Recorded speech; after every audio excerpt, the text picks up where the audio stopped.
बिस्मिल्लाहिर्रहमानिर्रहीम। अस्सलाम वालेकुम dear students, ninth class students.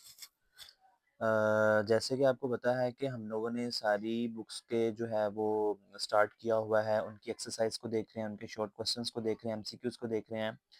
तो आज हमारे पास फिज़िक्स का चैप्टर नंबर 3 है डायनामिक्स। तो सबसे पहले हम इसके एमसीक्यू को देखेंगे।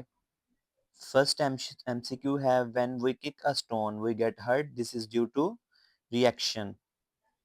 सेकेंड एमसीक्यू है an object will continue its motion with constant acceleration unit, इसका आंसर है B, the resultant force on it is zero.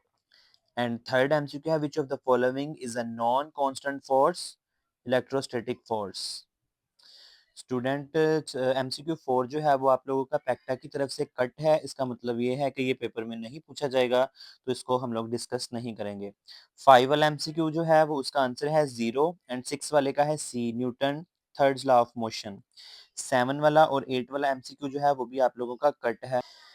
और 9 वाला एमसीक्यू है a lubricant is usually introduced between two surface to decrease friction the lubricant, इसका answer है C. Student आप लोगों के पास prevents direct constant of the surfaces. Students MCQ के बाद हम लोग इसके शॉर्ट क्वेश्चंस को डिस्कस करेंगे। तो सबसे पहला जो क्वेश्चन है हमारे पास, what kind of change in motion may be produced by a force, तो इसका आंसर है पेज नंबर 74 पर। 74 पेज नंबर पर स्टूडेंट मैंने यहाँ पर इसका आंसर लिखा है change the speed of an object, change the direction of motion, change the shape of an object.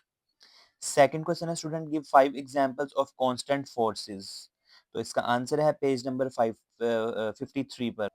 Student second question का आंसर आपने टाइप्स ऑफ उन्होंने फोर्सेस के मुतालिक पूछा है, तो कांस्टेंट फोर्सेस की टाइप्स पूछी हैं। तो कांस्टेंट फोर्सेस की जो टाइप्स हैं वो आप फ्रिक्शन और नेक्स्ट पेज पर जो है वो आप इनमें से कोई सी भी लिख सकते हैं जो आपको सूटेबल लगती हैं।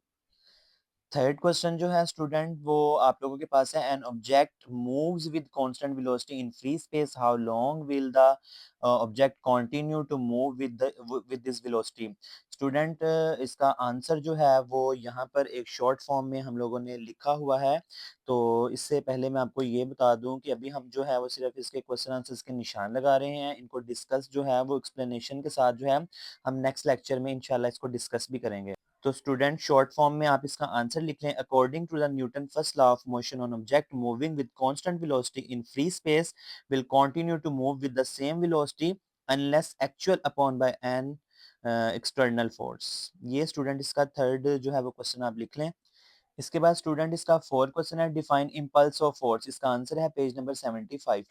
स्टूडेंट इसका आंसर है लास्ट वाला पॉइंट जो है वो आपके की पॉइंट्स में लास्ट वाला पॉइंट है, impulse is defined as the product of F is equal to delta T, T is equal M multiplication delta V is equal total change in momentum. ठीक है स्टूडेंट्स, तो इसका यूनिट्स भी मैंने नीचे लिख दिया, its units is Newton second. Student question number 5 है why has no Newton first law between proved on the earth, इसका आंसर है पेज नंबर 63 पर।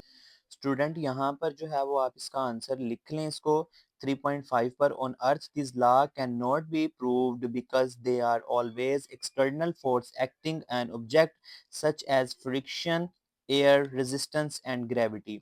तो 3.5 का जो आंसर है वो आपने यहाँ से यहाँ तक इसको लिख लेना स्टूडेंट। स्टूडेंट इसका जो है वो 6 वाला क्वेश्चन है, when sitting in a car which suddenly accelerates from rest to you are pushed back into the seat, why। जो 3.6 है उसमें इसने ये आपसे पूछा है कि जब आप है एक कार के में बैठते हैं तो अचानक से एक्सलरेट जो है वो रेस्ट में जाती है। तो स्टूडेंट 6 वाले का आंसर है you are pushed due to inertia, your body tends to remain at rest while call accelerates forward.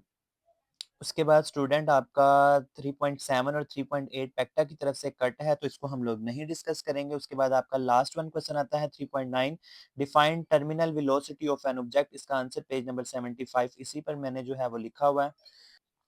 Question number 7 का आंसर है the force is Newton second law is a net force because it represents the vector sum of all force acting on an object determining acceleration according to this relation, और F is equal to M में आपने इसका formula भी साथ लिख देना है।